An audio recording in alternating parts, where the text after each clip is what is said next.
We're gathered here today in memory of those who've lost their lives at the hands of domestic violence offenders. We're here to give our thoughts and our prayers to those who've lost loved ones, who've lost relatives, who've lost friends, to what I call terrorists in our city.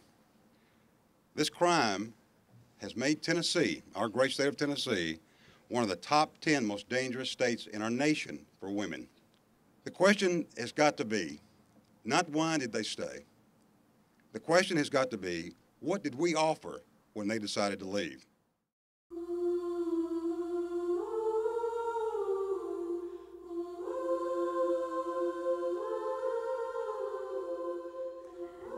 My abuse started in the early 80s, about 1981, and it escalated to the point that I felt that if I didn't find a way to get free, that I would be killed. The abuse with my ex-husband started in the early 90s and lasted for almost 10 years. I got out. I left him because it was so bad that I did think I was going to die, or that my young daughter, at the time, she was 4 years old, that one or both of us would be hurt or killed. And I did get out, filed for divorce, got a protective order, got away. A couple of weeks later, he did try to kill me. I was in an extremely abusive relationship with my daughter's father, and he was very, very controlling. I wasn't in it wasn't a physical, wasn't as much physical abuse as it was emotional abuse, mental abuse. He controlled just about everything I did, controlled where I went, what I wore. He would always accuse me of having affairs with other people, which was so untrue.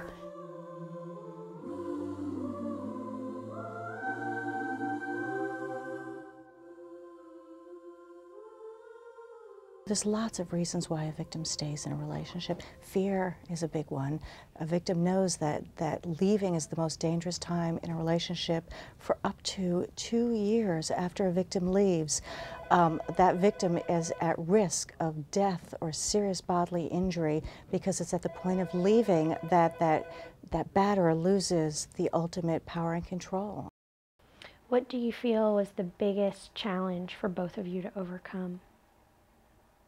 The fear, I believe the fear for me of having to constantly look over my shoulder. After I got away and was physically safe, I think the hardest thing for me was the very low self-esteem and the shame and the embarrassment that I felt for having, in my mind, I blamed myself. And I thought that I allowed that to happen to me. I think the biggest thing I've overcome is I used to be very fearful of being deported, not having, when people make threats on your life about they'll take your children away from you, you'll be deported, you'll never see your child again, stuff like that. I think that was the biggest fear in my life. I have residency in the United States for life with my children, and that is the greatest thing that has happened in my life, is that I'm independent and I can do it on my own, and I don't have to wait on anybody to do anything for me.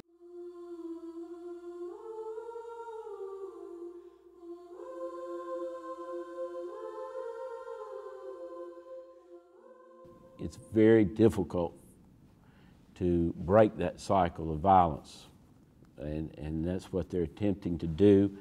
And that's where counselors from Morning Star Sanctuary do a great service by giving them support, advocacy, mentoring programs, and a safe place to go to. Going through the therapy and the counseling that I had really was just the turning point. But I think that first support group, when someone looked at me and said, if someone's hitting you, it's not your fault. you're not to blame, and we're not judging you. You don't have to feel embarrassed. You don't have to feel humiliated. That was a big eye-opener to me. I think what has helped me the most as far as turning my life around and becoming safe and learning to love myself and love others is helping others that have the same problems. Yes.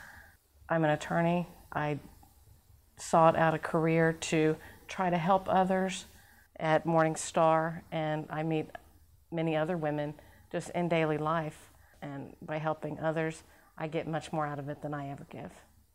I am at a very peaceful place in my life right now. I have acquired total independence. I became debt-free at the end of 2007. I worked very hard. I worked 2 jobs. And with the love and support and help of people at Morning Star and Brentwood Hills Church of Christ, my life has changed completely. While attending one of the mentoring meetings at Morning Star, Denise Becker, the Family Relations Director of Habitat, came and gave us a talk one night, and I was amazed to know that a program like that even existed. So after applying for this house, I actually qualified for it, and I got a Habitat house.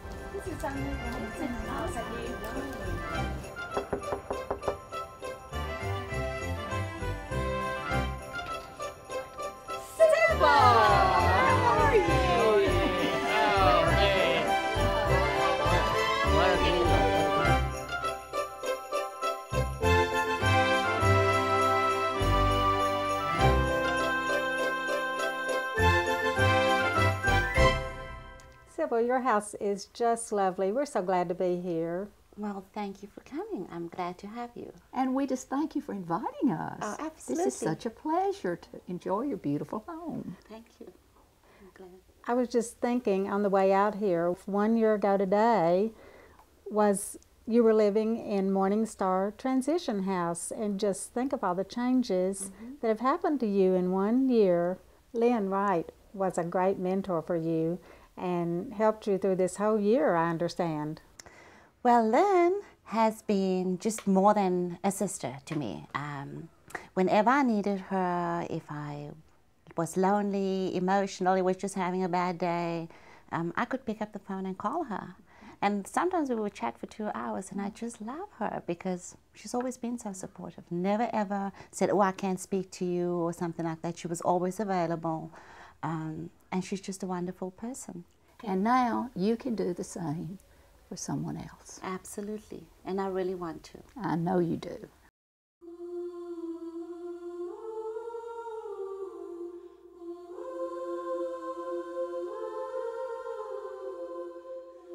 The mission of Morning Star Sanctuary at the shelter, in the transitional housing, the children's program, and the new parenting program is to empower clients to have hope, and by having hope, to be raised up to be what we believe they can be.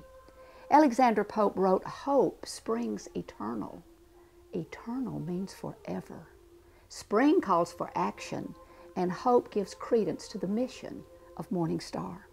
Having hope can be a catalyst for women to be raised up to become a vibrant, independent, dynamic woman who can be more than she ever imagined. Through October, we have given 125 ladies shelter for a total of 5,568 bed nights, and 127 children have been given a safe place. With help from people who are caring, and certainly with God's help, many domestic violence victims can find safety, peace, and hope.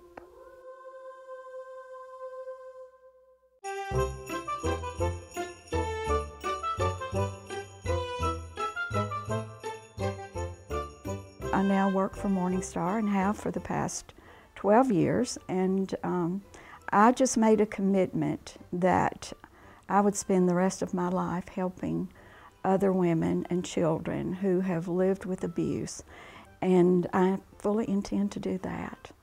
I remarried a few years ago to a wonderful supporting man, and I have 2 more children. I now have 3 children, and my greatest accomplishment is I feel that I am a good mother to them and a good role model. I think the biggest difference in my life is that I have a closer walk with God, that God has become a complete, more than ever reality in my life. I know that I just couldn't have done it without the love of God. If I didn't have this angel network in my life, I just wouldn't have been able to make it. And I'm just thankful to God that I was lucky to get another chance.